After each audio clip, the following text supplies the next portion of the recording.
Assalamualaikum warahmatullahi wabarakatuh. Saya Niko Hermawan, calon guru penggerak angkatan 8 dari SD Negeri 001 Sebelum Kota Batam, Kepulauan Riau. Video ini berisi koneksi antar materi modul 1.4 budaya positif. Berikut kesimpulan mengenai peran saya dalam menciptakan budaya positif di sekolah. Seorang guru yang baik harus memiliki kemampuan dalam mewujudkan budaya positif di sekolah. Budaya positif tersebut dapat dijalankan dengan menerapkan konsep-konsep inti seperti disiplin positif, memahami motivasi perilaku manusia, berkaitan dengan hukuman dan penghargaan, posisi kontrol, pembuatan keyakinan sekolah atau kelas, dan penerapan segitiga restitusi dalam menyelesaikan masalah. Yang pertama, disiplin positif. Disiplin positif merupakan suatu cara menerapkan disiplin yang mengajarkan anak bertanggung jawab dan menumbuhkan kesadaran diri berdasarkan nilai-nilai kebajikan. Disiplin positif lebih ke arah disiplin diri yang dapat mengontrol diri dalam melakukan segala tindakan. Disiplin diri dapat membuat murid memahami dan menyadari kesalahan berdasarkan motivasi internal, bukan akibat paksaan, ujian, ataupun hukuman. Yang kedua, guru harus memahami motivasi perilaku manusia. Terdapat tiga motivasi perilaku manusia, di antaranya untuk menghindari ketidaknyamanan atau hukuman, untuk mendapatkan imbalan atau penghargaan dari orang lain, dan untuk menjadi orang yang mereka inginkan dan menghargai diri sendiri dengan nilai-nilai yang mereka percaya. Saat guru memahami ketiga motivasi perilaku manusia, maka guru dapat memilah motivasi perilaku apa yang ada pada diri murid.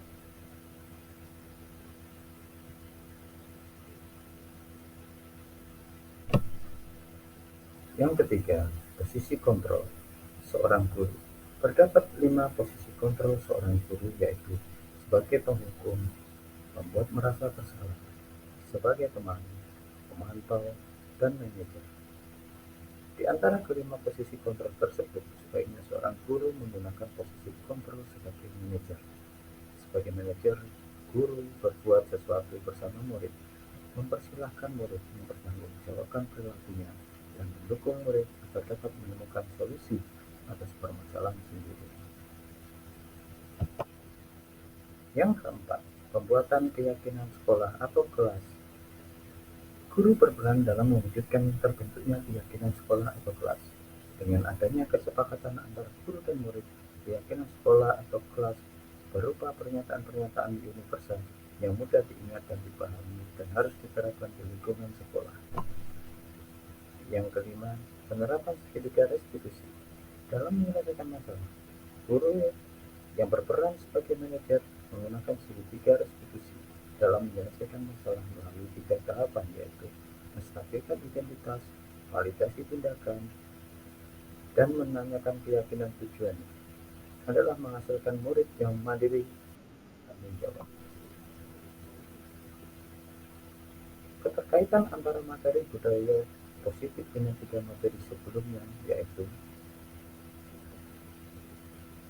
dengan menjalankan budaya positif di sekolah, maka akan mempermudah dalam tercapainya tujuan pendidikan nasional sesuai dengan filosofi Ki Hajar Dewantara, yaitu pendidikan yang berpihak pada murid dan bersifat menuntun, tumbuh atau hidup kekuatan kodrat yang ada pada murid. Budaya positif dapat terwujud jika seorang guru memiliki 5 nilai guru penggerak, diantaranya berpihak pada murid, mandiri, reflektif, kolaboratif, dan inovatif. Budaya positif pun dapat terwujud dengan mendorong kolaborasi antara semua warga sekolah dengan adanya keyakinan sekolah yang harus disepakati dan dijalankan bersama. Salah satu perubahan yang diinginkan sesuai visi guru penggerak adalah terbentuknya budaya positif agar diperoleh sekolah yang nyaman, aman, dan berpihak pada murid. Untuk mewujudkan visi guru penggerak tersebut dengan pembuatan prakarsa perubahan sesuai filosofi Ki Hajar Dewantara dan profil pelajar Pancasila.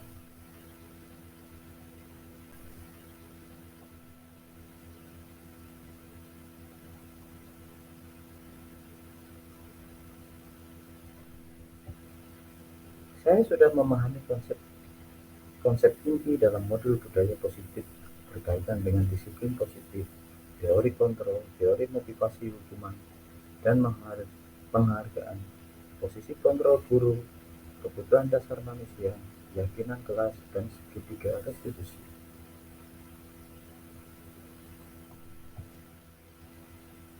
Saat saya mempelajari motivasi perilaku manusia berupa penghargaan, ternyata penghargaan dapat berdampak kurang baik bagi murid, di antaranya dapat merusak hubungan, mengurangi ketepatan, menurunkan kualitas, mematikan kreativitas, dan bersifat menghukum. Perubahan yang terjadi adalah saya menyadari posisi kontrol yang biasa saya lakukan adalah sebagai penghukum dan teman. Seharusnya sebagai manajer dengan cara menangani masalah menggunakan segitiga restitusi. Saya menangani siswa yang sering terlambat dan tidak lengkap atribut seragam merah putih saat upacara, keributan di kelas karena saling ejek nama orang tua, dan lain-lain.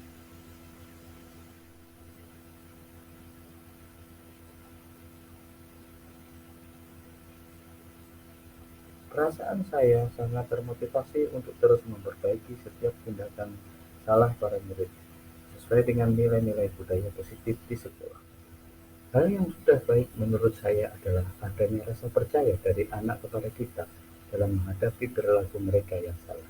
Yang harus diperbaiki adalah posisi guru harus sebagai manajer, harus diterapkan juga oleh rekan guru yang lain.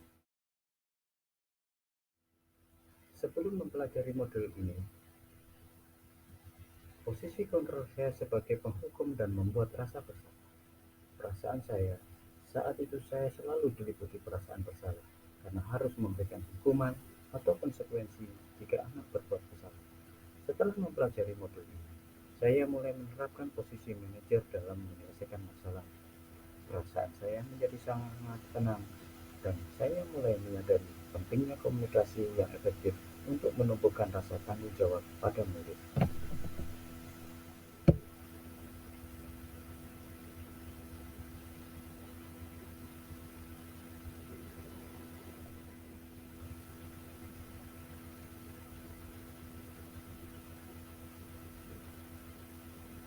Pernah, namun saya hanya menggunakan satu tahapan saja, yaitu menstabilkan identitas dengan memberikan pernyataan, "Bapak tak akan marah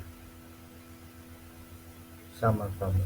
Jujur dahulu, biar kita cari cara memperbaiki masalah ini."